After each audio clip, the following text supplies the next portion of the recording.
Hello everyone and welcome to another edition of F1 Talk, and in this episode we'll be going over the talking points of this year's Bahrain Grand Prix from the Sakhir circuit. Yet again, controversy surrounded the race as political unrest in the country continues for a third straight year. The race itself was cancelled in 2011 because of this, but went ahead last year as it did yesterday. So lots of extra security and checkpoints leading to the circuit were set in place. Bernie Ecclestone said that the Bahrain government was stupid to host the Grand Prix with all of the protests going on in the country, which leads me to believe that this could very well be the last race from this country for a long while. Nothing, of course, has been said at the moment by the race organisers, but when he made these comments, surely it hit them hard. Hopefully it will be the last Grand Prix here for a while, because there are better, more deserving racetracks and countries that need a Grand Prix more than this one does. I'm thinking France, San Marino, Portugal and South Africa, just to name a few. Anyway, on with the race, and pole sitter Nico Rosberg was instantly challenged by Vettel and Alonso going into the first corner, with the Ferrari passing the Red Bull. Adrian Sutil had another small shunt, but this time with Felipe Massa.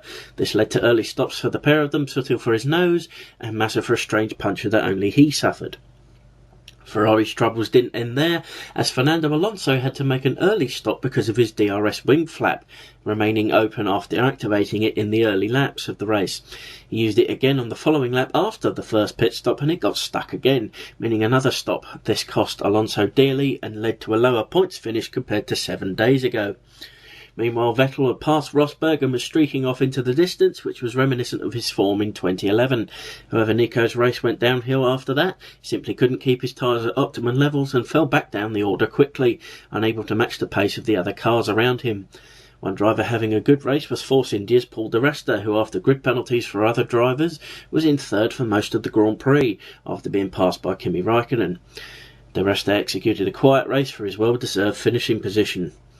Ferrari's misfortune led to a better race for both McLaren drivers, Button and Perez, who had a good fight going on between themselves in the middle stint of the race. Before too long, the Lotus of Romain Grosjean joined them in this inter-team squabble, passing the pair of them once all was said and done.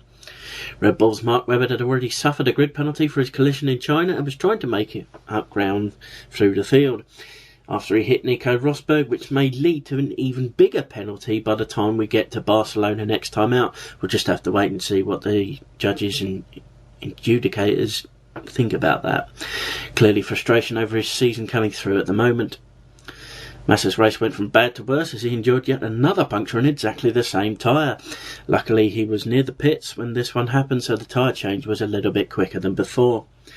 Pit strategies led the McLarens to battle most of the race amongst themselves, with other cars looking to pick up the scraps from behind. At one point, Perez hit Jensen's right rear, losing a piece of his front wing in the process. Button was straight on the radio asking his team to calm his young teammate down. Over the last 3 laps or so, the Mercedes of Hamilton and the Red Bull of Webber were having a pitch battle for track position, but unlike the McLarens, they took the fight to each other fairly, not making contact, with superb driving from the pair of them, both drivers saying how much they enjoyed the action after the race. A good thing that action took place, otherwise it would have been a processional Grand Prix. It was clear that Sebastian was going to win from about lap 6 onwards, as he was cruising off into the distance for a crushing defeat of his rivals. He took the race win, with Raikkonen finishing second, and a well-deserved first place for Kimi's teammate Romain Grosjean, who passed the unlucky Paul di Resta for the last podium position with just a few laps to go. Not the worst race in F1 history, but certainly nowhere near the best either. On to the race results, and first place with a crushing win, as I said, is Vettel. Second for Kimi, third for Grosjean, fourth for Di Resta, great performance from him. Fifth, Hamilton in the Mercedes, sixth for Perez, seventh for Webber. Alonso was eighth, Rosberg ninth, and Button in 10th, who had to make a quick stop at the end of the race. Onto the Drivers' Championship standings now. First, Sebastian Vettel on 77, Raikkonen second on 67, Lewis Hamilton third on 50, Alonso fourth on 47, Mark Webber on 32, Felipe Massa on 30, Grosjean in 7th, he's on 26, Di Resta 8th on 20, Rosberg 9th on 14, Button 10th on 13. Onto the constructors' standings now. Red Bull tops the table with 109, Lotus 93, Ferrari 77, Mercedes 64, Force India 26, McLaren 23,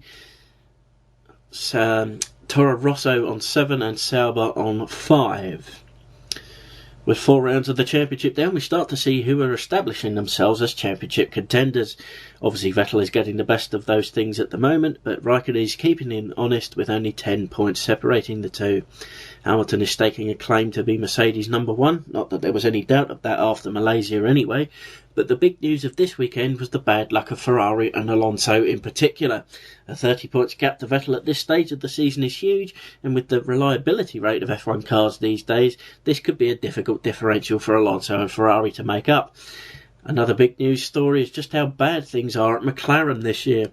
They're lucky to make it into Q3 this season so far, and they're being outpaced by the Force India team. Things have to change for them and change quickly as we head into the so-called European season beginning at Catalonia in 3 weeks' time. I think I could safely say that Jenson and McLaren already will not be challenging for this year's championships. The competition is too strong at the top of the field. Another point of note is the lack of pace of the two Williams cars. A high amount of work has to go into this car and the McLaren during this next 3-week period before our next race in Spain. So there you have it, another race down. Again, not the best race you'll ever see, and hopefully things will pick up excitement-wise next time out from Catalonia next time, where lots of teams will be bringing upgrades to improve performance. So until the 13th of May, I bid you farewell. Thank you for watching, and I'll see you back here next time for more Formula One talk.